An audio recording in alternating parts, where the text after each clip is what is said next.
Today, we're diving into the stories of the 10 most legendary gladiators of ancient Rome, whose lives not only challenged the empire but became symbols of courage and resilience. From Spartacus, the leader who rose against Rome in search of freedom, to Flamma, the gladiator who, despite having the chance to be free, chose to follow his passion for fighting. Each of these men didn't just win battles in the arena, they earned the respect and the hearts of Romans all across the empire. Tetrates became a true legend in the arenas of Rome, a gladiator feared and admired for his unbeatable skill in the mirmillo style. In this unique style, he faced his enemies with a sturdy shield, a sharp sword, and a helmet that concealed his face, entering the arena without chest protection, displaying pure courage. Although many details of his battles have been lost to time, his famous victory over prudes remains a landmark in gladiatorial history. Both were well known across the empire, and their victories were immortalized in relics such as glass vases found in places like France, England, and Hungary. In these sculptures, we see Tetrates defeating prudes, a moment that likely catapulted his fame, making him a name revered both in the arenas and beyond. Spiculus was one of the most legendary gladiators of the 1st century AD in Rome, and his fame wasn't limited to the common people. He won the hearts of the crowd and, more importantly, earned the admiration of Emperor Nero himself. Victorious in countless battles, Spiculus defeated renowned opponents, and his bravery was a spectacle that deeply impressed Nero. The emperor, obsessed with his skill and courage, spared no wealth for the gladiator, offering him palaces and treasures beyond what he could have ever dreamed. But their relationship turned darker. When Nero was overthrown in 68 AD, he sought a quick death at the hands of Spiculus, hoping his hero would be the one to bring about his end. However, his attendants failed to find Spiculus in time, and Nero, consumed by his own tragedy, took his life. Spiculus's true greatness, however, wasn't just tied to his connection with the emperor. He was widely revered in Rome, with his image immortalized in various works of art, bearing witness to his status as an icon of the arena. Little is known about the life of Hermes, the Roman gladiator who became a true legend.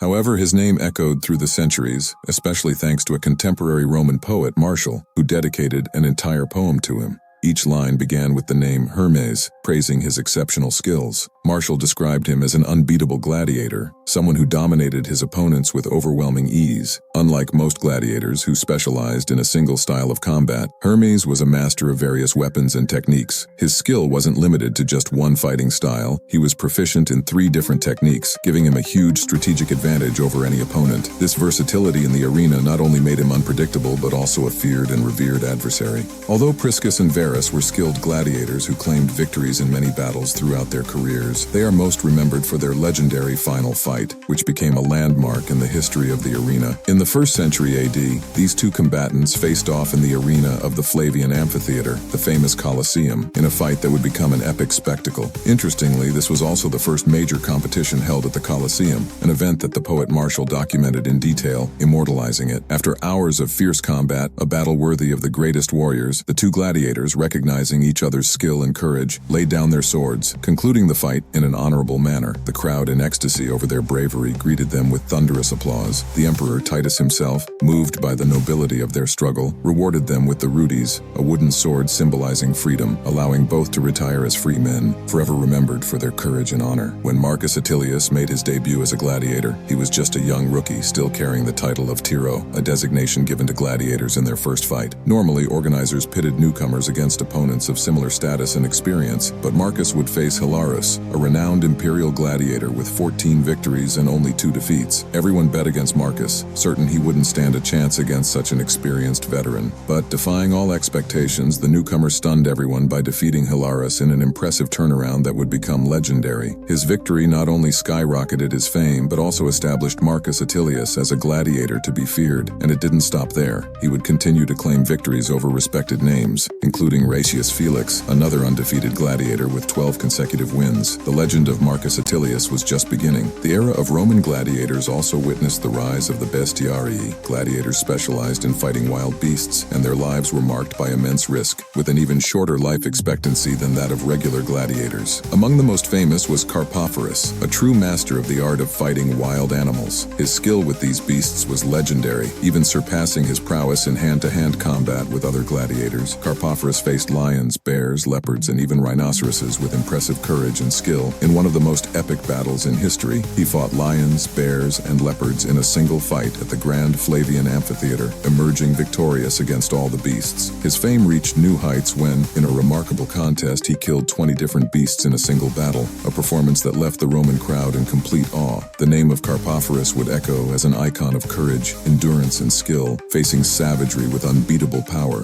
Crixus, a fierce and fearless Gaulish gladiator, stood out for his impressive victories, challenging and defeating opponents much larger than himself. But what truly made him legendary was his rebellious spirit. Crixus held a deep disdain for his master and the leader of his gladiator school. When the chance to escape arose, he didn't hesitate to join a small group of fugitive gladiators, 70 men determined to rise up against the empire. Together, they defeated a battalion of Roman soldiers sent to suppress their escape, and soon their band of runaway gladiators formed a formidable army that terrorized southern Italy. But Crixus had one primary goal: vengeance against the Roman elite who had oppressed him. His thirst for justice led him to part ways with the revolt's leader Spartacus, with the intent to devastate southern Italy on his own. However, fate had other plans. The relentless Roman legions tracked down Crixus before he could launch his attack. In an epic battle, he fought with the courage of a lion but tragically fell to the Roman forces, marking the end of one of history's most audacious gladiators. Commodus was a Roman emperor whose obsession with being seen as a gladiator turned his life into an epic tragedy. Joaquin Phoenix's portrayal of him in the movie Gladiator immortalized his figure, but the reality was even stranger. Obsessed with his own ego, Commodus saw himself as a deity, believing he was above everyone, even his imperial position. In Rome during his time, while gladiators were popular, they were still considered lowly, looked down upon by the upper classes. But this didn't stop Commodus. He ordered parts of his own palace to be converted into a private arena where he could fight. In search of more glory,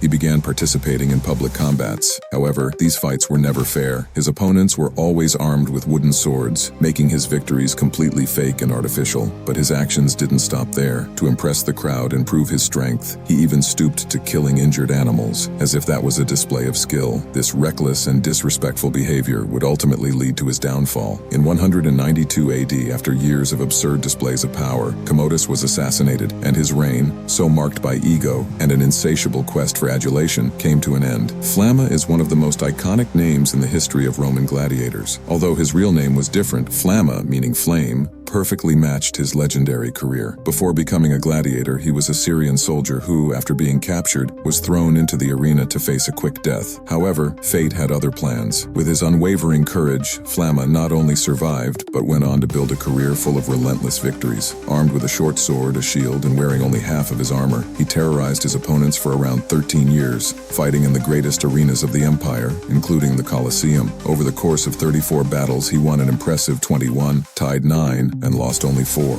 His skill and bravery were so remarkable that he was granted freedom with the rudes, the symbol of a gladiator's earned freedom, on 4 occasions. Yet, in an act of pure dedication to his craft, he refused each offer of freedom, preferring to continue his journey as a warrior, defying the limits of death and winning the adoration of a crowd that would never forget him. Spartacus, a Thracian soldier, was captured by the Romans and forced to fight as a slave. However, his warrior spirit could not be broken. Sold to a gladiator school in Capua, he became a fighting machine, but his desire for freedom never disappeared. When his master tried to exploit him in battles, Spartacus rebelled, aided by other gladiators. Along with about 70 men, he escaped from the gladiator school armed with improvised weapons and a bold vision to overthrow the empire. Among the fugitives was Crixus, who would become his loyal partner in the fight. Together, they fled to the slopes of Mount Vesuvius, freeing slaves and building an army capable of facing the forces of Rome. Over 6 battles, Spartacus and his warriors defeated Roman legions, showing unwavering courage. His army grew in numbers and strength, spreading fear throughout the empire. But in 71 BC, Marcus Licinius Crassus, with 50,000 soldiers, launched a decisive attack. Spartacus, though fighting heroically, could not withstand the final blow and was defeated in southern Italy. His death sealed the fate of the revolt, but Spartacus, the gladiator who dared to challenge Rome, would become a legend, revered for his courage and his relentless pursuit of freedom. If you enjoyed learning about the stories of these incredible gladiators, don't forget to subscribe to our channel for more fascinating videos on historical curiosities. And to make sure you never miss an update, turn on the notification bell. This way you'll be the first to know when new, unmissable content is released. See you in the next video where history never stops surprising.